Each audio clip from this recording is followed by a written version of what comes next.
بسم اللہ الرحمن الرحیم. عزیز طلباء، رفا انٹرنیشنل کالج ایبٹ آباد میں خوش آمدید. ضروری ہدایت نوٹ فرما لیں. آپ کے پاس انٹرنیٹ کی سہولت موجود ہو جس سے آپ یہ ویڈیو ڈاؤن لوڈ کر سکیں. آپ لیکچر کو توجہ کے ساتھ سنیں اور اپنے پاس امپورٹنٹ نوٹس نوٹ کر لیا کریں. نیچے موجود لنک پر کلک کر کے آپ اس لیکچر کے نوٹس بھی ڈاؤن لوڈ کر سکتے ہیں. آخر میں دیے گئے اسائنمنٹ کو حل کر کے اپنے کوآرڈینیٹر کو بھجوا دیں. چینل کو سبسکرائب کر کے بیل آئیکن پر ضرور کلک کریں تاکہ آپ کو نئی اپلوڈڈ ویڈیو تسلسل کے ساتھ ملتی رہیں. گھر پر رہیں اور محفوظ رہیں. شکریہ. مطالعہ Pakistan life and living associate degree program second semester spring 2020. عزیز طلباء، آج ہم استحکام پاکستان کے بارے میں گفتگو کریں گے. مملکت خداداد پاکستان کا قیام مسلمانان ہند کا وہ کارنامہ تھا جس نے دنیا بھر میں آزادی کی تحریکوں میں ایک نئی زندگی کی لہر پھونک دی، اور اس کامیابی کے بعد اصل کام یعنی اپنی آزادی کو قائم رکھنا اور آزادی کے مقاصد کو حاصل کرنا تھا. مسلمانان پاکستان نے نوزائیدہ مملکت کے استحکام کے لیے بے مثال قربانیاں دے کر اور ان تک جدوجہد کر کے دنیا کی دوسری آزاد قوموں کا سر فخر سے بلند کر دیا. 3 جون 1947 کو منصوبہ اور تقسیم ہند کے وقت برصغیر میں دیسی ریاستوں کی تعداد 635 تھی. یہ ریاستیں اندرونی معاملات میں خود مختار تھیں، لیکن ان کے دفاع اور امور خارجہ کے محکمے برطانوی حکومت کی تحویل میں تھے. 3 جون 1947 کے منصوبے میں ان ریاستوں کے مستقبل کے بارے میں اعلان کیا گیا، جو کچھ اس طرح تھا کہ ہندوستان کی شاہی ریاستیں اپنے مخصوص حالات اور جغرافیائی حیثیت کی روشنی میں کسی بھی ملک میں شامل ہو سکتی ہیں اور ان میں سے کسی بھی تعلقات کے اصولوں کا معاہدہ کر سکتی ہیں. 15 اگست 1947 تک ہند کی اکثر ریاستوں نے اپنے مستقبل کا فیصلہ کر لیا، جن میں سے 14 ریاستوں نے پاکستان کے ساتھ الحاق کیا، جبکہ 5 ایسی ریاستیں تھیں جو بروقت فیصلہ نہ کر سکیں. ان کے نام ہیں جوناگڑھ، مناوادر، حیدرآباد، کشمیر اور ریاست منگرول. جوناگڑھ کے بارے میں گفتگو کرتے ہیں. 1735 میں اس ریاست کی بنیاد یوسفزائی قبیلے کے سردار شیر خان نے رکھی. اس کا کل رقبہ 3337 مربع میل یعنی 8643 کلومیٹر اور آبادی تقریباً 7 لاکھ افراد پر مشتمل تھی. یہ ریاست ممبئی اور کراچی کے وسط میں کاٹیا واڑ کے ساحل پر واقع تھی. اس کا کراچی سے فاصلہ 480 کلومیٹر تھا. اس کی 80% آبادی ہندوؤں پر مشتمل تھی، لیکن اس کا حکمران ایک مسلمان محبت خان تھا. 15 اگست 1947 کو جوناگڑھ کے نواب نے ریاست کی بہتری اور فلاح و بہبود کے پیش نظر پاکستان کے ساتھ الحاق کا اعلان کر دیا. 5 ستمبر 1947 کو حکومت پاکستان نے الحاق کی منظوری دے دی. جب کانگریسی لیڈروں کو اس الحاق کی خبر ملی تو انہوں نے نواب کے اس اقدام کی بھرپور مخالفت کی. لارڈ ماؤنٹ بیٹن نے بھی اس الحاق کو ہندوستان کی خود مختاری اور علاقائی سالمیت میں مداخلت قرار دیا. ماؤنٹ بیٹن نے گورنر جنرل کی حیثیت سے ہندو دوستی اور پاکستان دشمنی کا ثبوت دیا. اس نے بذریعہ تار پاکستان کو اپنا پیغام بھیجا کہ ہندوستان کی حکومت ریاست جوناگڑھ کے پاکستان کے ساتھ الحاق کو تسلیم نہیں کرتی. کانگریسی لیڈروں کا الحاق کے خلاف جواز یہ تھا کہ چونکہ یہ ریاست چاروں طرف سے ہندوستان میں گھری ہوئی ہے اور آبادی کی اکثریت ہندو ہے، لہذا ریاست کے مستقبل کا فیصلہ حکمران کے بجائے عوام کو کرنا چاہیے.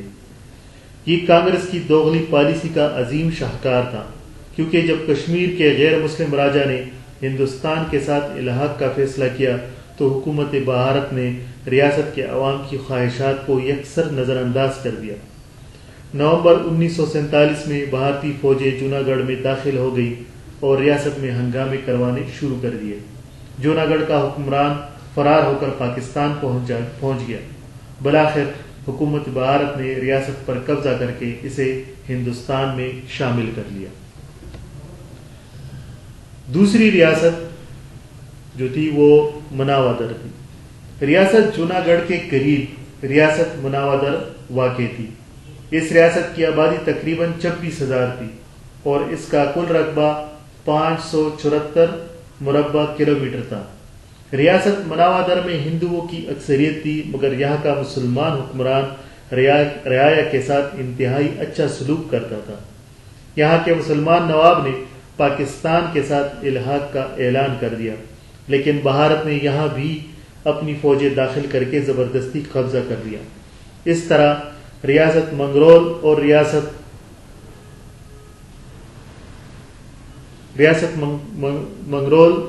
اور ریاست مناودر پاکستان کے ساتھ الحاق کرنا چاہتی تھی۔ بھارت نے یہاں بھی زبردستی قبضہ کر لیا۔ ان ریاستوں کی سرحدیں پاکستان کے ساتھ نہیں ملتی تھی، اس لیے پاکستانی فوج کارروائی کے لیے ان کی مدد کو نہ پہنچ سکی، اور بھارت تو اسی مقصد کے لیے پاکستان کے حصے کے فوجی اثاثے پاکستان کو دینے میں ٹال مٹول سے کام لے رہا تھا، پاکستان کو فوجی لحاظ سے کمزور رکھ کر اپنی منمانی کر سکے۔ 15 فروری 1948 کو یہ ریاست بھی ایک جبری رائے شماری کے ذریعے ہندوستان کا حصہ بنا دی گئی۔ حیدرآباد۔ ریاست حیدرآباد کی آبادی 1,50,00,000 جبکہ رقبہ 83,143 مربع میل تھا۔ 1.25 کروڑ آبادی میں سے 81% آبادی ہندو تھی، جبکہ مسلمان 13% تھی، لیکن ریاست کا حکمران جو نظام کہلاتا تھا وہ مسلمان تھا۔ اس کا دارالحکومت اورنگ آباد تھا۔ نظام حیدرآباد عثمان علی ایک رحم دل اور انصاف پسند حکمران تھا۔ ہندو رعایا کے ساتھ اس کا سلوک انتہائی مشفقانہ تھا۔ اس کی رعایا اس کا بے حد احترام کرتی تھی۔ ان حقائق کی بنا پر نظام نے حیدرآباد کو آزاد اور خود مختار ریاست کے طور پر قائم رکھنے کا فیصلہ کیا۔ ماؤنٹ بیٹن اور حکومت ہندوستان نے نظام پر دباؤ ڈالنا شروع کیا کہ وہ ریاست کا الحاق ہندوستان سے کر دے۔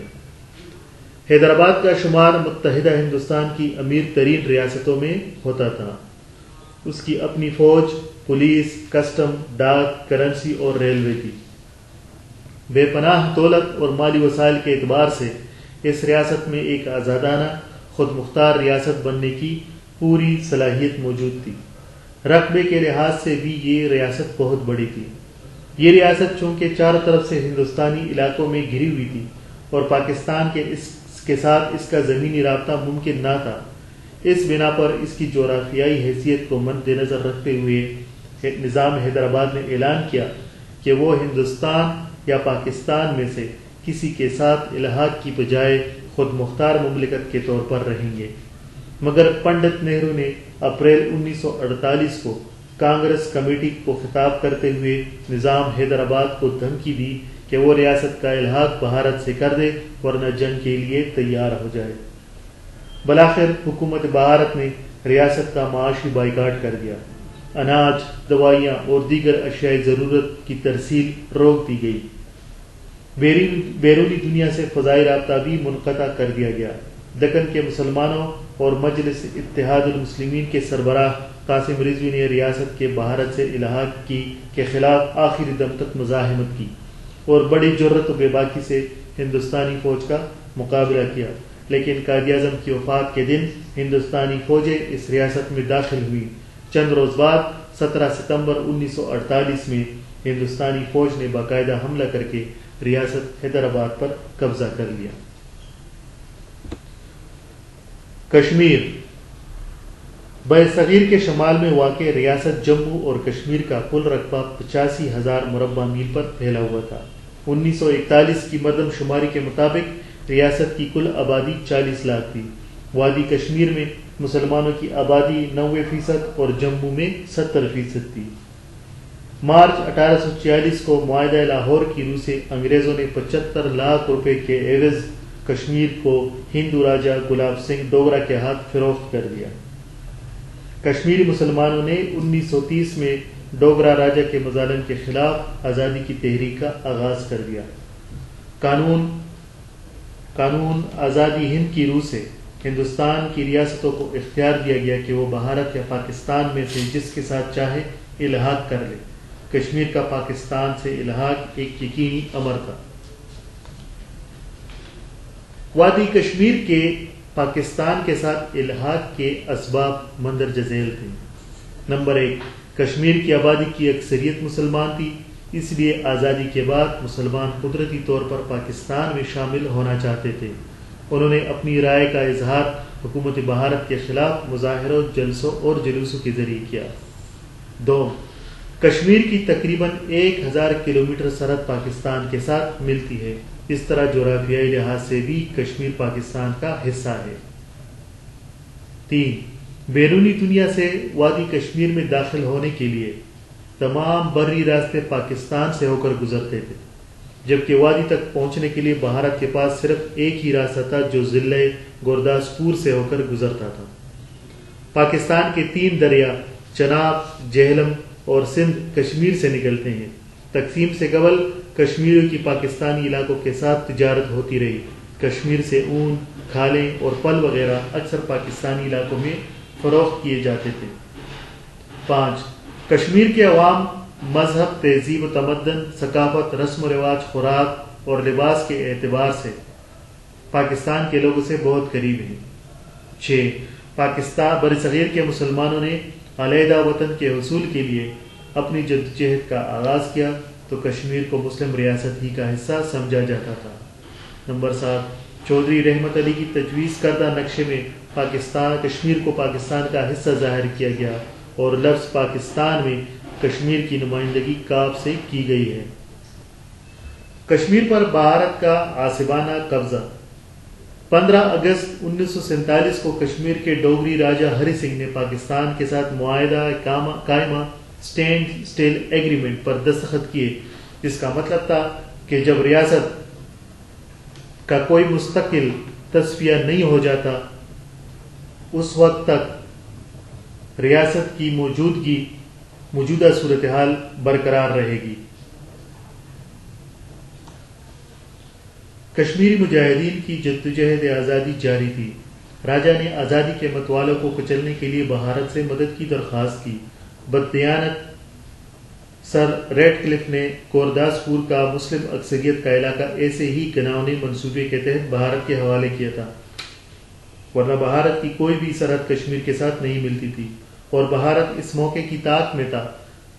اس نے فوراً اپنی فوجیں کشمیر میں اتار دی اور ساتھ ہی راجہ پر زور ڈالا کہ وہ اپنے بھارت کے ساتھ الحاق کا اعلان کر کے دستاویز پر دستخط کر دے تاکہ بین الاقوامی برادری کے سامنے اس ظلم کو جواز کی سند دی جا سکے، لیکن راجہ اس پر رضامند نہ ہوا۔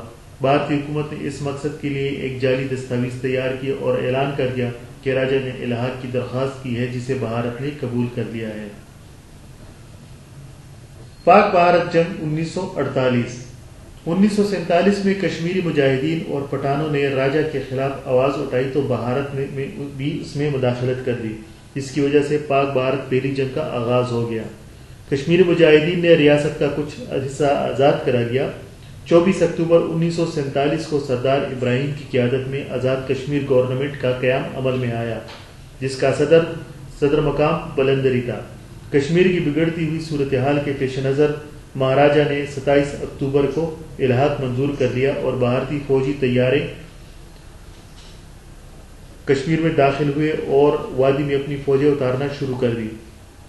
ان حالات میں پاکستانی حکومت کو کشمیر مجاہدین کی امداد کے لیے فوجی کارروائی کرنا پڑی۔ مجاہدین اور پاکستانی افواج نے بھارتی فوج کا ڈٹ کر مقابلہ کیا اور کشمیر کا بیشتر حصہ بھارتی تسلط سے آزاد کرا لیا۔ 1 جنوری 1948 کو حکومت ہندوستان نے کشمیر کا مسئلہ اقوام متحدہ میں پیش کر دیا۔ اقوام متحدہ نے قرارداد پیش کی جس کے اہم نکات کچھ اس طرح تھے کہ اقوام متحدہ نے کشمیر کے بارے میں 2 قراردادیں دیں جن کی وجہ سے دونوں ملک کے درمیان 1 جنوری 1949 کو جنگ بندی ہو گئی۔ قرارداد میں کہا گیا کہ نمبر 1، جنگ فوراً بند کر دی جائے اور دونوں ملک کشمیر سے اپنی اپنی فوجیں واپس بلا لیں۔ نمبر 2، اقوام متحدہ کے کمیشن کی نگرانی میں آزاد کشمیر اور مقبوضہ کشمیر کے درمیان جنگ بندی کی لائن کھینچ دی جائے۔ نمبر 3، ریاست میں اقوام متحدہ کی نگرانی میں رائے شماری کرائی جائے تاکہ عوام کی رائے معلوم کی جا سکے کہ وہ ہندوستان اور پاکستان میں سے کس ملک کے ساتھ الحاق چاہتے ہیں۔ لیکن بھارت نے اس قرارداد سے بھی انحراف کیا۔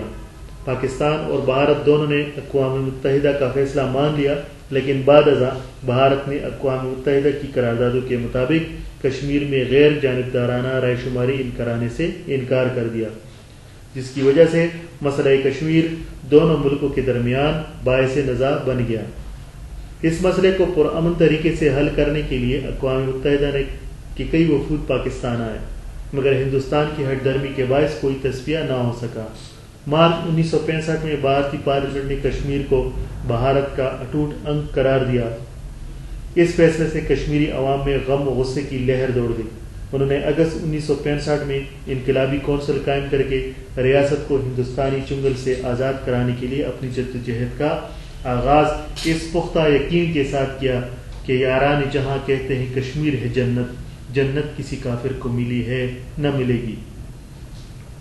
موجودہ صورتحال پر اگر نظر ڈالی جائے تو گزشتہ کوئی 15 سال سے مجاہدین کشمیر نے نئے جوش اور ولولے سے سرفروشی اور جان بازی کی مثالی روایت قائم کی۔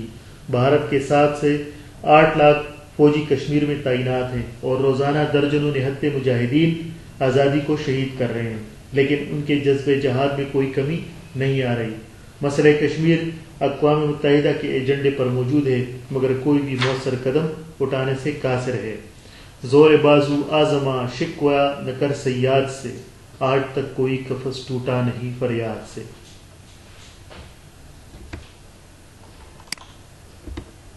ریاست منگرول، یہ ریاست جوناگڑھ اور ریاست مناودر کے قریب ممبئی اور کراچی کے درمیان کاٹیا واڑ کے علاقے میں واقع تھی۔ اس ریاست کا حکمران مسلمان جبکہ آبادی کی اکثریت ہندوؤں پر مشتمل تھی۔ ریاست کا راجہ اس کا الحاق پاکستان کے ساتھ کرنا چاہتا تھا، مگر ہندو قیادت اور لارڈ ماؤنٹ بیٹن کی سازش سے قائد اعظم کی وفات کے بعد بھارت نے اس ریاست پر قبضہ کر لیا۔ یہ تھے قیام پاکستان کے وقت ریاستوں کے الحاق کے مسائل۔ اب بحث کرتے ہیں پاکستان کے چند ابتدائی مسائل پر جو کہ بنیادی تھے۔ اس میں اگر ہم پس منظر میں جائیں تو پس منظر ایک شاعر نے کہا ہے کہ یہ کس نے ہم سے لہو کا خراج پھر مانگا، ابھی تو سوئے تھے مقتل کو سرخرو کر کے۔ پاکستان 14 اگست 1947 کو مارز وجود میں آیا۔ وطن عزیز کو حاصل کرنے کے لیے مسلمانان ہند نے جس کٹھن اور طویل سفر کا آغاز کیا تھا وہ بالآخر ختم ہوا۔ انگریز اور ہندو قیام پاکستان کے حق میں نہیں تھے۔ تقسیم ہند کا مسودہ پیش کرتے ہوئے برطانوی وزیر اعظم لارڈ نیلی نے کہا تھا، ہندوستان تقسیم ہو رہا ہے، لیکن مجھے امید ہے کہ یہ تقسیم زیادہ عرصے تک قائم نہیں رہ سکے گی اور یہ دونوں مملکتیں جنہیں ہم آج الگ کر رہے ہیں ایک دن پھر مل کر ایک ہو جائیں گی۔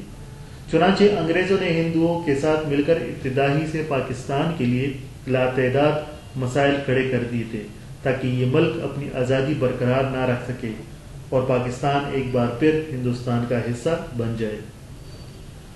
اگر پاکستان کے ابتدائی مسائل اور مشکلات پر نظر ڈالی جائے تو کچھ ایسی مشکلات تھی جو بہت عام تھی، جیسے ریڈ کلف کی ناانصافیاں، انتظامی مشکلات، مہاجرین کی بدکاری، اثاثوں کی تقسیم، فوج کی تقسیم، دریائی پانی کا مسئلہ، آئین سازی کے مشکلات، ریاستوں کے الحاق کے مسائل، بھارت کی پاکستان سے ازلی دشمنی، سرکاری ملازمین کے مسائل اور ان کی منتقلی، معاشی مشکلات، جغرافیائی مشکلات، مسئلہ کشمیر، پختونستان کا مسئلہ اور قائد اعظم کی جلد وفات۔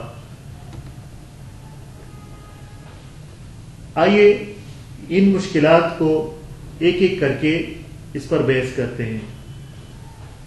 ریڈ کلف کی ناانصافیاں۔ 3 جون 1947 کو منصوبے کے تحت صوبے پنجاب اور صوبے بنگال کی کہ مسلم اکثریت والے علاقوں کو پاکستان میں شامل ہونا تھا اور غیر مسلم اکثریت والے علاقوں کو ہندوستان میں شامل ہونا تھا۔ اس مقصد کے لیے صوبوں کی تقسیم کی ذمہ داری ایک انگریز وکیل ماہر قانون سر سیریل ریڈ کلف کے سپرد کی گئی۔ ریڈ کلف ایوارڈ نے کانگریس اور انگریزی حکومت کے دباؤ میں آ کر صوبوں کی تقسیم میں بہت زیادہ بددیانتی کی۔ ضلع گرداسپور کی مسلم اکثریت والی 3 تحصیلیں گرداسپور، پٹھان کوٹ اور بٹالہ نیز ضلع فیروز پور کی تحصیل زیرہ اور بعض دوسرے مسلم اکثریت والے علاقے ہندوستان میں شامل کر دیے۔ اسی طرح کی بددیانتی بنگال کی حد بندی ایوارڈ میں کی گئی۔ کلکتہ کا شہر اور بندرگاہ ضلع مرشد آباد اور ندیا کے علاقے متفقہ فیصلے کے بعد ہندوستان کو دیے گئے۔ گرداسپور کے علاقے ہندوستان کو دینے کا مقصد صرف یہ تھا کہ بھارت کو کشمیر پر غاصبانہ قبضے کے لیے راستہ دیا جائے۔ اگر صوبے پنجاب کی تقسیم صحیح ہوتی تو کشمیر کا مسئلہ کبھی پیدا ہی نہ ہوتا، جس پر 3 پاک بھارت جنگیں ہو چکی ہیں۔ قائد اعظم رحمہ اللہ نہایت بااصول آدمی تھے، چونکہ وہ ریڈ کلف کو ثالث تسلیم کر چکے تھے، اس لیے وہ اس کا فیصلہ ماننے پر اصولاً مجبور تھے۔ انہوں نے فرمایا، یہ ایوارڈ غیر منصفانہ، ناقابل فہم اور غیر معقول ہے۔ چونکہ میں اس پر عمل کرنے کا عہد کر چکا ہوں، اس لیے اس کی پابندی ہم پر لازم ہے۔ بہرحال جو مشکلات آئیں گی ہم انہیں برداشت کریں گے۔ انتظامی مشکلات۔ قیام پاکستان کے بعد پاکستان کو بہت سی انتظامی مشکلات کا سامنا کرنا پڑا۔ قیام پاکستان سے قبل دفتروں میں اعلیٰ عہدوں پر کام کرنے والے زیادہ تر ہندو تھے۔ وہ جاتے ہوئے دفتری سامان حتیٰ کہ ٹائپ رائٹر تک اپنے ساتھ لے گئے۔ وہ اکثر پرانے ریکارڈ بھی عمدن ضائع کر گئے۔ کراچی کو پاکستان کا دارالحکومت بنایا گیا تو مرکزی حکومت کے کئی دفاتر کی جگہ نہ ملنے کی وجہ سے پارکوں میں بنانا پڑا۔ ہر محکمے میں تجربہ کار عملے کی بے حد کمی تھی۔ دفتروں میں اسٹیشنری ناپید تھی۔ کئی دفتر کھلے آسمان تلے کام کرنے پر مجبور تھے اور کچھ انگریزوں کو بھرتی کر کے کام کا آغاز کیا گیا۔ کیکر کے کانٹوں سے کامن پن کا کام لیا گیا۔ کام کا آغاز بے حد مشکل تھا، لیکن قوم پرعزم تھی۔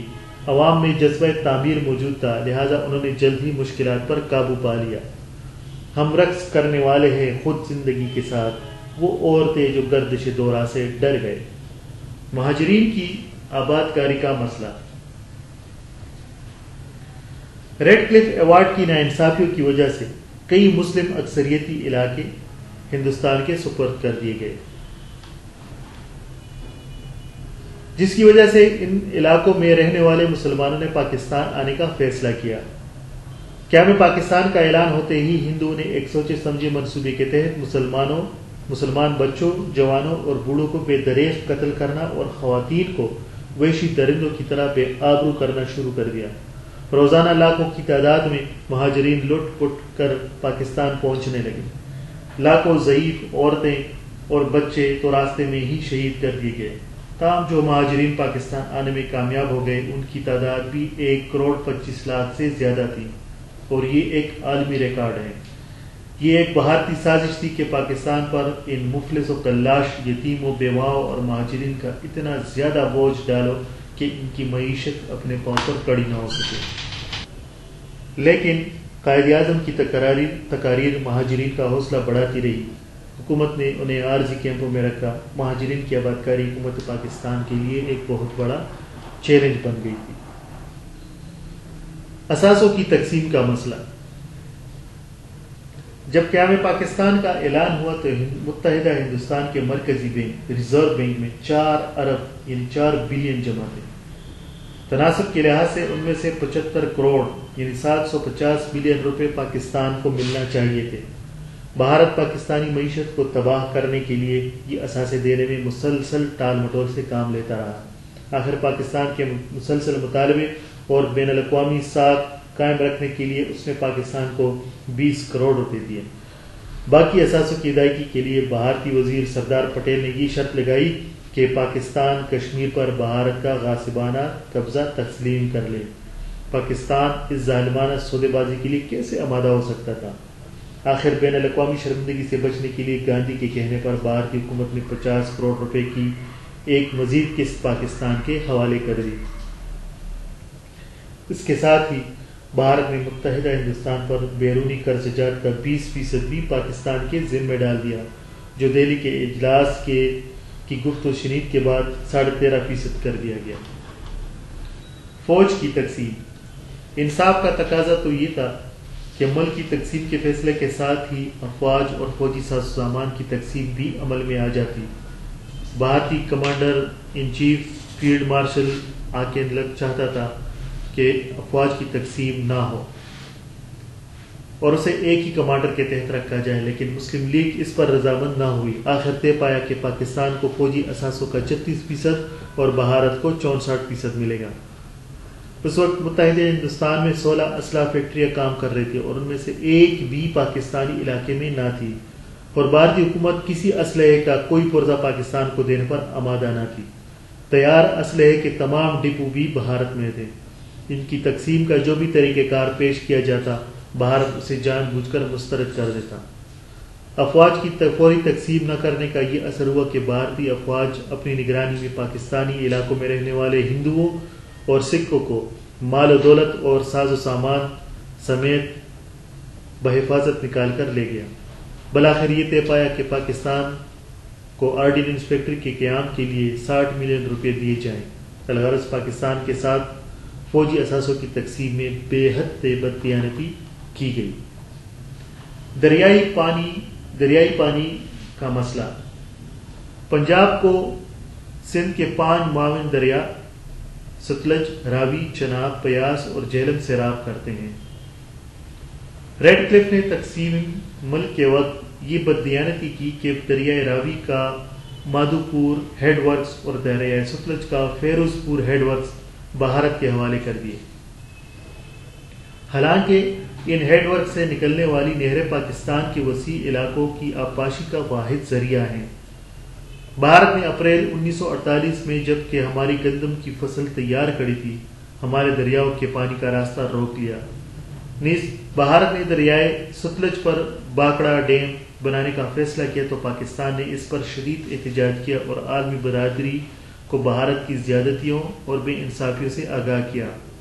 آخرکار عالمی بینک کی مدد سے 1960 میں پاکستان اور بھارت کے درمیان سندھ طاس معاہدہ طے پایا گیا، جس کی روح سے 3 مشرقی دریاؤں راوی، ستلج اور بیاس پر بھارت کا حق تسلیم کیا گیا، جبکہ چناب، سندھ اور جہلم پاکستان کو ملے۔ اس طرح پاکستان کا نہری پانی کا مسئلہ کافی حد تک حل ہو گیا۔ آئین سازی کے مشکلات۔ پاکستان قائم ہوا تو آئین بنانے کا کام اس دستورساز اسمبلی کے سپرد ہوا جو 1945-46 کے انتخابات کے تحت وجود میں آئی۔ اسے نہ اسلامی آئین سے کوئی واقفیت تھی اور نہ اسے اس معیار پر منتخب کیا گیا تھا، اور سچی بات تو یہ ہے کہ نہ ہی اسمبلی ممبران کی اکثریت اسلامی آئین کا نفاذ چاہتی تھی۔ چنانچہ وقتی طور پر انڈیا ایکٹ 1935 کو ضروری تبدیلیاں کر کے نافذ کر دیا گیا، لیکن دستور ساز اسمبلی میں بعض ارکان کے غیر اسلامی ذہن اور منفی رویے کے باعث آئین بنانے میں غیر معمولی تاخیر ہو گئی۔ چنانچہ مدت دراز تک پاکستان میں بہت سے آئینی مشکلات پیدا ہوتی رہی۔ کیا کریں، ظلمت حالات کا شکوہ کہ سعود، ہم نے اندر کے اندھیروں کی سزا پائی ہے۔ ریاستوں کے الحاق کا مسئلہ۔ اس لیکچر کے شروع میں ہم نے ریاستوں کے الحاق کے مسئلے پر تھوڑی سی بحث کی کہ وہ 5 ریاستیں ہم نے ڈسکس کی جو بروقت الحاق کا فیصلہ نہ کر سکی اور نتیجتاً انہیں بھارت کے ساتھ شامل ہونا پڑا۔ انگریزوں کے دور میں 635 ریاستیں تھیں جہاں نواب یا راجے داخلی طور پر حکمران تھے۔ یہ ریاستیں برصغیر کی آبادی کے 1/4 جبکہ رقبے کے لحاظ سے 1/3 علاقے پر مشتمل تھی۔ ان ریاستوں میں کشمیر، جوناگڑھ، حیدرآباد، دکن، مناودر وغیرہ کی ریاستیں شامل تھیں۔ ہندوستان نے ان ریاستوں پر جبری قبضہ کیا اور پاکستان کو وسیع علاقے سے مسلم علاقے سے محروم کر دیا۔ اس طرح پاکستان کے ساتھ ریاستوں کے الحاق میں کا مسئلہ بھی پیدا ہو گیا اور ناانصافی کی گئی۔ بھارت کے ساتھ پاکستان دشمنی۔ ہندوؤں نے کبھی بھی پاکستان کو دل سے تسلیم نہیں کیا اور ساری دنیا کو یہ تاثر دینے کی کوشش کی کہ نوزائیدہ مملکت چند ماہ سے زیادہ زندہ نہ رہ سکے گی۔ کانگریس کے صدر آچاریہ کرپلانی نے تقسیم ہند پر تبصرہ کرتے ہوئے کہا، کانگریس کا نصب العین متحدہ ہندوستان تھا اور وہ اب بھی پرامن ذرائع سے اس کے لیے اپنی کوششیں جاری رکھے گا۔ پنڈت نہرو نے کہا، ہماری یہ اسکیم ہے کہ ہم اس وقت جناح کو پاکستان بنا لینے دیں، اس کے بعد معاشی طور پر یا دوسرے ذرائع سے ایسے حالات پیدا کر دیے جائیں جن سے مجبور ہو کر مسلمان گھٹنوں کے بل جھک کر ہم سے درخواست کرے کہ ہمیں پھر سے ہندوستان میں شامل کر لیجیے۔ اس قسم کے بیانات ہندوؤں نے مسلمانوں کے دلوں میں مایوسی اور بددلی پیدا کرنے کی کوشش کی، مگر پاکستانی قوم نے ہمت نہ ہاری اور وہ اپنے عظیم قائد کی رہنمائی میں تعمیر وطن کے لیے مصروفی عمل ہو گئی۔ سرکاری ملازمین کی پاکستان منتقلی اور ان کے مسائل۔ تقسیم ہند کے فوراً بعد پنجاب، سرحد اور سندھ کے تمام ہندو ہجرت کر گئے، اس لیے مجبوراً بعض اہم سول اور فوجی عہدوں پر انگریزوں کو برقرار رکھا گیا۔ بھارت سے مسلمان سرکاری ملازمین کو پاکستان منتقل کرنا بھی حکومت کے لیے بہت بڑا مسئلہ تھا۔ اس مقصد کے لیے اسپیشل ٹرینیں چلائی گئی، لیکن ہندوؤں اور سکھوں نے ان گاڑیوں پر حملہ کر کے مسلمانوں کا قتل عام شروع کر دیا۔ بھارتی فضائی کمپنیوں نے ہوائی جہاز کرائے پر دینے سے انکار کر دیا۔ ان حالات میں پاکستان نے حکومت برطانیہ سے 40 جہاز حاصل کر لیے جنہوں نے سرکاری ملازمین کی کثیر تعداد کو پاکستان پہنچانے کا کام کیا۔ دراصل حکومت بھارت کا مقصد یہ تھا کہ تربیت یافتہ افسران کی عدم موجودگی میں کاروباری حکومت تباہ و برباد ہو جائے۔ معاشی مشکلات۔ تقسیم سے قبل ہندوستان میں کپڑے کے تقریباً 400 کارخانے تھے، جن میں سے صرف 14 پاکستان کے حصے میں آئے۔ پٹسن مشرقی بنگال میں پیدا ہوتی تھی، لیکن اس کے سارے کارخانے مغربی بنگال میں تھے۔ کوئلہ، لوہے اور دیگر معدنیات کے بڑے بڑے ذخائر بھی ہندوستان میں تھے۔ تمام بڑی بندرگاہیں بھارت کے حصے میں آئیں، صرف کراچی اور چٹاگان کی بندرگاہ پاکستان کو ملی۔ ایسے معلوم ہوتا تھا کہ ایک سوچی سمجھی سازش کے تحت پاکستان کو معاشی طور پر تباہ کرنے کی کوشش کی گئی۔ جغرافیائی مشکلات۔ تقسیم کے وقت پاکستان 2 حصوں مغربی پاکستان اور مشرقی پاکستان پر مشتمل تھا۔ دونوں کے درمیان 1750 کلومیٹر کا بھارتی علاقہ حائل تھا۔ دونوں حصوں کے لوگوں میں اسلام کے مشترکہ رشتے کے علاوہ حالات میں بڑا فرق تھا۔ دونوں کے رہن سہن کے طریقے، کلچر، زبانیں اور رسم الخط وغیرہ جدا تھے۔ ان حالات میں دونوں بازوؤں کے درمیان فاصلے اور علاقہ غیر کی موجودگی نے دفاع کے مسئلے کو بڑا پیچیدہ بنا دیا۔ مسئلہ کشمیر۔ ریاست جموں کشمیر میں 90% مسلمان آبادی تھی، اس لیے ریاست کا پاکستان کے ساتھ الحاق ایک یقینی امر تھا، لیکن وہاں کے ہندو ڈوگرا راجا ہری سنگھ نے لارڈ ماؤنٹ بیٹن سے خفیہ ساز باز کر کے بھارت سے کشمیر کا الحاق کا فیصلہ کر لیا۔ اس پر مسلم مجاہدین نے اپنی آزادی کے لیے تلوار اٹھائی۔ ان کی امداد کے لیے قبائلی مجاہدین بھی کشمیر پہنچ گئے اور وہ ریاستی فوجوں کا مقابلہ کرتے ہوئے سری نگر تک جا پہنچے۔ اس پر کشمیر کا راجا ہری سنگھ بھاگ کر دہلی پہنچا اور ریاست کو بھارت میں شامل کرنے کی درخواست کی، جسے بھارتی حکومت نے منظور کیا اور جہازوں کے ذریعے سری نگر میں اپنی فوجیں اتار دیں۔ مجاہدین نے بھارتی فوجوں کا بڑی جواں مردی سے مقابلہ کیا۔ حکومت پاکستان کو بھی کشمیری مجاہدین کی امداد کرنا پڑی، جس کے نتیجے میں دونوں ملکوں کے درمیان جنگ چھڑ گئی۔ مجاہدین نے غیر معمولی شجاعت و بصالت کا مظاہرہ کرتے ہوئے موجودہ آزاد کشمیر کا علاقہ بھارت کے تسلط سے آزاد کرا لیا۔ جنگ جاری تھی کہ ہندوستان کی درخواست پر 1948 میں اقوام متحدہ کی مداخلت سے پاکستان اور بھارت کے درمیان کشمیر کا مسئلہ پرامن طریقے سے حل کرنے کے لیے معاہدہ طے پایا، لیکن بھارت کی ہٹ درمی اور اقوام متحدہ کی جانبداری جانبدارانہ پالیسی کی بدولت مسئلہ کشمیر جوں کا تو موجود ہے. توڑ اس دست جفا کیش کو یا رب جس نے روح آزادی کشمیر کو پامال کیا. پختونستان کا شوشہ. سرحد کے عوام کو ریفرینڈم کے ذریعے یہ طے کرنا تھا کہ وہ پاکستان یا بھارت میں سے کس کے ساتھ الحاق کرنا چاہتے تھے. خان عبدالغفار خان نے ریفرینڈم کو بھارت کے حق میں لانے کے لیے ایڑی چوٹی کا زور لگایا، لیکن سرحد کے غیور عوام نے فیصلہ پاکستان کے حق میں دیا. مایوس ہو کر اس نے افغانستان سے مل کر ایک آزاد ریاست پختونستان کا شوشہ چھوڑ دیا اور پاکستان میں تعصب پھیلانے کی کوشش کی. اور آج بھی پشتون تحفظ موومنٹ اسی شوشے کی بنیاد پر قائم کی گئی ہے اور اسی نظریے پر چل رہی ہے. قائد اعظم کی جلد وفات. قائد اعظم بڑے صاحب بصیرت اور بے لوث قومی رہنما تھے. انہوں نے اپنی سیاسی حکمت عملی کی بدولت قوم کو بہت سے بحران سے نکالا، لیکن پاکستان ابھی اپنے پاؤں پر کڑا ہی نہیں ہو پایا تھا کہ 11 ستمبر 1948 کو قائد اعظم اللہ کو پیارے ہو گئے. قائد اعظم کے بعد لیاقت علی خان نے قوم کو بڑا حوصلہ دیا، لیکن ایک سازش کے تحت انہیں بھی شہید کر دیا گیا. حاصل کلام الغرض جن مسائل کا آج ہم صرف ذکر کرتے ہیں، ہماری دھرتی ماں حقیقت میں ان مسائل کی چکی میں پسی. طاغوتی قوتوں نے تو کوئی کسر اٹھا نہ رکھی کہ اسلام کے نام پر بننے والی یہ سلطنت ان کے آگے سجدہ ریز ہو جائے، لیکن جن کے جسموں میں عادل حیدر، فکر بزر اور سوز صدیق خون بن کر دوڑتا ہو، وہ آزادی کے لیے ایک لمحہ کو غلامی کے ہزاروں سالوں سے بہتر گردانتے ہیں.